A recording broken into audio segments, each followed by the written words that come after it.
Et l'enfant, selon la Convention des droits de l'enfant, je rappelle qu'elle a été ratifiée par le monde entier, sauf les États-Unis d'Amérique, Sauf les États-Unis. c'est de 0 à 18, sauf si la loi dans le pays impose une majorité. Donc ça, c'est autre que 18. La jeunesse est différente, entre 15-25 ou 15-35. D'accord. Et donc ça pose un autre problème. Donc les enfants, selon la définition, sont un moment aussi entre définition d'enfant et définition jeune. Maintenant, il y a deux choses. Vous ne pouvez pas, la façon quand vous écoutez des enfants, quand vous les impliquez, c'est pas la même manière, c'est pas de la même façon que vous allez impliquer un enfant de 8 ans, Bien sûr, exprimé, et un enfant de 15 ou 16 ou 17 ou 18. Donc là, c'est des techniques. L'autre point, la protection des enfants, on ne doit pas attendre 16 ans pour se réveiller. Parce que investir, même dans la jeunesse, investir dans la productivité, investir dans le civisme, investir dans l'engagement, il faut que ça commence tôt. le plus en On amont. n'attend pas à 16 ans, Ça, c'est trop tard. On va y arriver, on va le faire. Non, c'est pas possible. Donc c'est pour ça que moi, ce qui m'intéresse, c'est cette continuité, cette approche cycle de vie. L'autre point, vous ne pouvez pas le faire si vous n'avez pas une approche système. Ça veut dire que l'environnement dans lequel vit l'enfant, que ce soit ses parents, la communauté, les leaders religieux, les leaders communautaires, les leaders politiques, n'ont pas cette culture aussi de participation. Parce que la participation, c'est pas le show, on amène les gamins, ils s'expriment, on applaudit, et taille. Non, c'est d'abord l'accès à l'information. Un enfant ou un jeune ne peut pas s'exprimer, il n'a pas accès à l'information.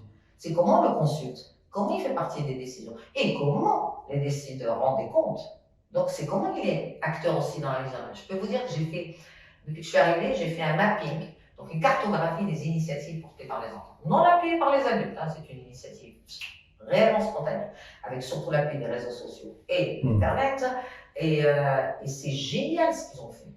En matière de justice sociale, justice climatique, protection des enfants, discrimination genre, c'est impressionnant. Maintenant, on a la chance de vous avoir. Comment on peut partager ces initiatives? Donc, on va revenir sur Beitty parce que c'est, je pense, un élément fondateur du combat de Najat Musique qui est passé, comme vous le rappelez, de la pédiatre à la femme engagée et aujourd'hui une femme puissante au niveau non, de la puissante par rapport à la fonction. Comment on fait aujourd'hui pour, dans le cadre de cette responsabilité, s'assurer que ces jeunes qui font aujourd'hui des initiatives extraordinaires puissent être entendus? Comment on peut être encore plus en porte-voix? Parce que moi, par exemple, je découvre ces initiatives. Si maintenant vous voulez les partager, est-ce qu'il y a un endroit où vous avez mis une base de données? Comment aujourd'hui on peut à la fin peut-être mettre le lien pour que tous ces jeunes, pour éviter de refaire le monde? Parce que le vrai problème aujourd'hui, c'est que on n'a pas encore suffisamment compris que l'intelligence collective passe effectivement par un digital, entre guillemets, bien utilisé, et par des porte-voix comme vous pour pouvoir effectivement éviter d'avoir une belle expérience qui a un nombre de chocs des années ou des mois plus tard, alors qu'on pouvait le faire immédiatement. Alors, c'est pour ça qu'on l'a fait, et en même temps, on a fait très attention, parce que il y a plusieurs niveaux. Où veut-on que les enfants et les jeunes puissent réellement participer au processus décisionnel dans toutes les actions qui les impactent? Et je vous rappelle que toutes les actions les impactent, hein, que ce soit les politiques climatiques, les politiques économiques. Ils sont les premiers à payer le long tribut, parce que c'est la génération à venir. On parle de la génération future. Et la génération future, c'est celle qui est là maintenant. Parce que même les enfants vont être les parents des enfants de demain. Donc, non, quand on investit dans le futur, on n'attend pas. Ce qui est très important, c'est d'abord à quel niveau, où est-ce qu'on veut. Moi, dans les visites pays, j'en fais entre 14 et 16 par an. Et quand je dis visite pays, c'est pas un show. C'est une semaine intensive, donc très très lourde, et où réellement s'assurer que les enfants deviennent partie prenante, en échangeant, en montrant, en les écoutant, faire en sorte qu'on l'institutionnalise. Deuxième point, c'est au niveau régional, parce que je travaille avec tout, que ce soit l'Union africaine, que ce soit le Conseil de l'Europe, que ce soit les Amériques, toutes les régions. Faire en sorte effectivement que aussi ça devienne quelque chose de systématique, tout en les protégeant, parce qu'il faut faire très attention. Il y a aussi toute la protection, vous avez soulevé le digital, donc c'est bien de s'exprimer, mais il y a quand même tout ce qu'on appelle les politiques de procédure, les procédures de protection de l'enfance, parce que c'est leurs données, c'est leur vie. Et le deuxième point aussi, le gros risque, c'est que vous avez de plus en plus d'enfants qui s'expriment jeunes sur les réseaux sociaux, qui peuvent être arrêtés Il y en a eu, parce que pour crime de X, crime Y, et vous avez aussi une réticence des pays, parce qu'ils sont très inquiets de la participation et de la voix des enfants. Donc, mais on a des exemples. Je donne le Chili où les enfants participent à la constitution du pays, il n'y a pas beaucoup d'exemples, donc on documente, on explique, on fait les échanges. On donne la visibilité aux enfants et on donne aussi la visibilité aux politiques locales et aux politiques nationales et aux décideurs régionaux et globaux de montrer réellement, de montrer ce qu'on fait et pas dans le show. Et maintenant, dernièrement, on vient de faire adopter par le secrétaire général une note, donc c'est une guidance pour être sûr que les enfants aient leurs droits, y inclut le droit à la participation, est inclus dans toutes les politiques et procédures des Nations Unies, parce que ça aussi c'est important, parce qu'ils sont quand même présents sur le terrain au niveau régional et au niveau global. Maintenant, au niveau du mapping des enfants, juste pour vous donner un exemple, moi, avant de présenter mes rapports à l'Assemblée générale ou au Conseil des droits de l'homme, ils présentaient déjà aux enfants. Pour en interaction. D'abord, et on travaille avec eux. Présente et on fait toute une version enfants et jeunes fait avec les Et donc les enfants, qui les choisit, comment... Alors, les choisis sont des critères, représentativité géographique, représentativité des vulnérabilités, et on a un réseau avec toutes les ONG. On croise et moi, dans toutes mes visites, quand je suis arrivée, j'avais une centaine d'ONG internationales. Maintenant, j'ai groupé je crois qu'on est à pratiquement 1100 ONG, pas uniquement les internationales qui sont connues, donc celles qui sont mais sur le terrain. sur le terrain, et particulièrement au niveau le plus local, parce qu'il faut donner la visibilité à cela. Donc on a cette représentativité. L'autre point qui est important, c'est être sûr que leurs voix sont restituées. Et moi, dans tous mes rapports et dans toutes mes présentations, la voix des enfants est là. On est arrivé à faire entendre des enfants qui travaillent sur la paix de la sécurité dans le Conseil de sécurité. Et là, on est en train de se battre pour que dans le sommet de développement qui arrive en septembre, là, les enfants et les jeunes soient représentés. Bien sûr, avec leur voix, avec leurs différences. Et le dernier point qui est important, c'est que ce mapping est sur le site et on diffuse. Et on a un appel avec les enfants, parce que updaté. Et donc là, on a eu des réseautages entre les enfants. Par exemple, l'ICT Girls, qui fait un super travail sur 43 pays en Amérique latine.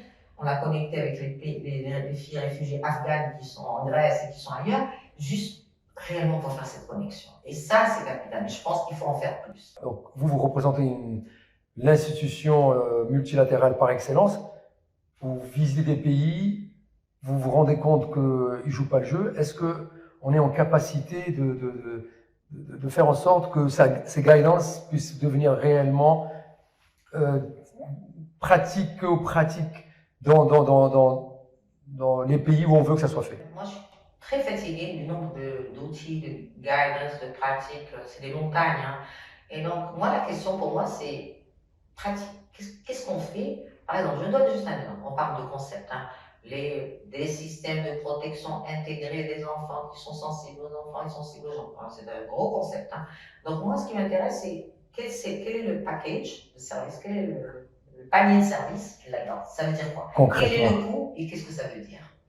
Le deuxième point aussi, quand j'entends, parce que vous avez une grande mode actuellement, les algorithmes de protection, les algorithmes de ceci, les algorithmes de cela, on sait bien, ça standardise, mais en même temps, la dimension humaine est capitale. Donc, ce qui est très important, c'est comment on fait en sorte de traduire ça au niveau concret, pour montrer que c'est faisable. Vous avez soulevé un autre problème, c'est la pénalité. Je vous rappelle que tous les pays ont signé par les États-Unis la convention, mais ils ont signé d'autres conventions. La Convention des droits de l'enfant, la Convention des droits de la femme, la Convention de Palerme, les conventions sont énormes. Hein.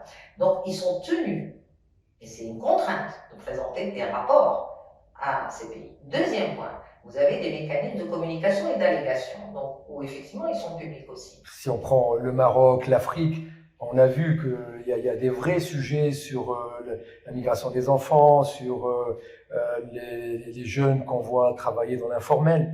Qu'est-ce que, dans votre projet, il y a quelque chose disons, de la discrimination positive pour dire que dans les jeunes, une jeune fille subit plus, je dirais, d'obstacles et donc mérite d'être mieux protégée. Est-ce que vous croyez à ce que font beaucoup d'autres organisations, pousser la discrimination positive pour donner plus de droits aux femmes? Je ne sais pas, très honnêtement, personnellement, la discrimination positive me pose un peu de problème, hein, donc personnellement.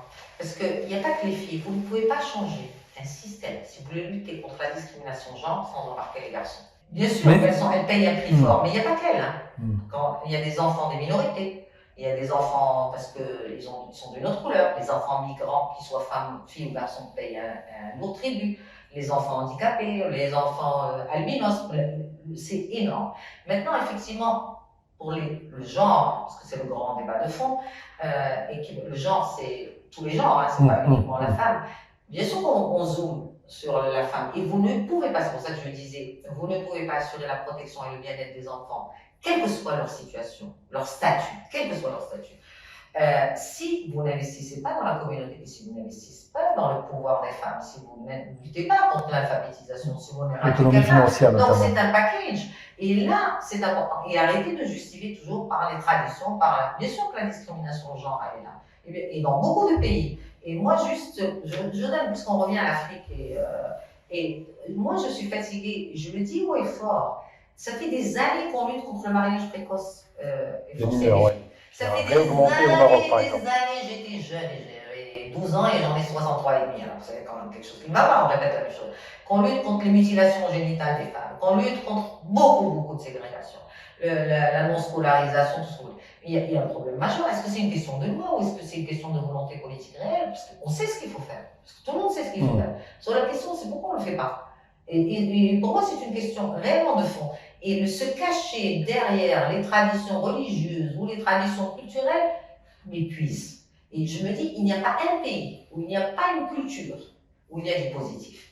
Donc oui, effectivement, on pousse sur ce volet parce que vous ne pouvez pas avoir un monde équilibré. Vous ne pouvez pas avoir un monde protecteur s'il n'y a pas une égalité. Femmes et hommes, c'est clair. Mais est-ce que c'est uniquement le quota ou c'est un investissement à bon escient?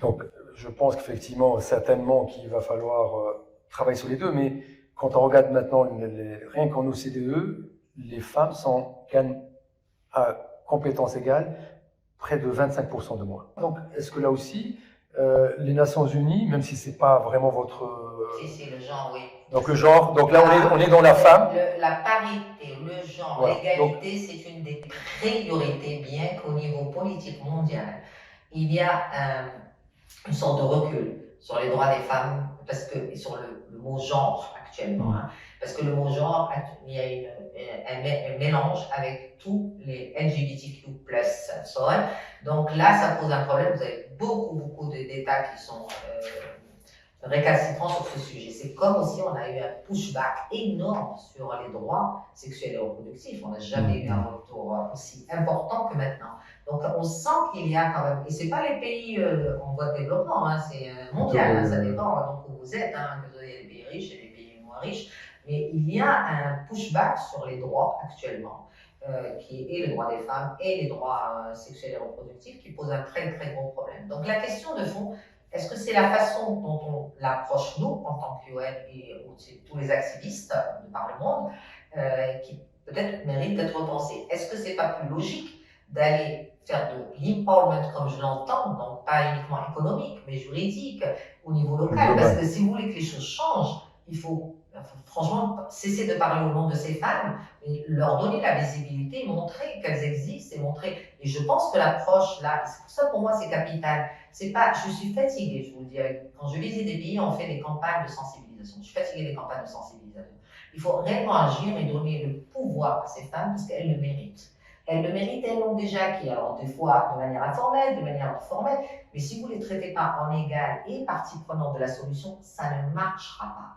En faisant le lien sur cette interpellation, on dit toujours que pour inspirer, il faut être inspiré. Qui a inspiré Nejed pour sortir vous avez un super métier. Pédiatre, c'est donner la vie, c'est accompagner l'enfant très tôt. Qu'est-ce qui inspire aujourd'hui Nejed? Et dans la foulée, maintenant que vous avez une fonction qui vous permet de dire que vous êtes puissante, qu'est-ce qui représente aujourd'hui? Est-ce que pour vous, il y a un objet qui représente la puissance d'une femme?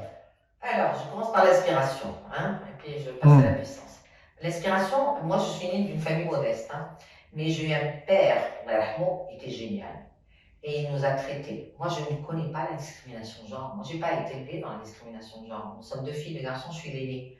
Donc mon père nous a élevés dans l'indépendance, c'est-à-dire investir dans l'éducation, mais garder votre indépendance, et ça c'est capital. Donc, et pour moi, je n'ai pas vécu C'est dit, faire attention, la fille, elle va la criser, la fille. Non, moi, j'ai pas vécu. Hein, donc, et mon père ne vient pas d'un milieu fortuné. Donc le papa était J'ai un père structurant, moderne, c'est ça. structurant, donc investir dans l'éducation et de l'indépendance, pouvoir dire.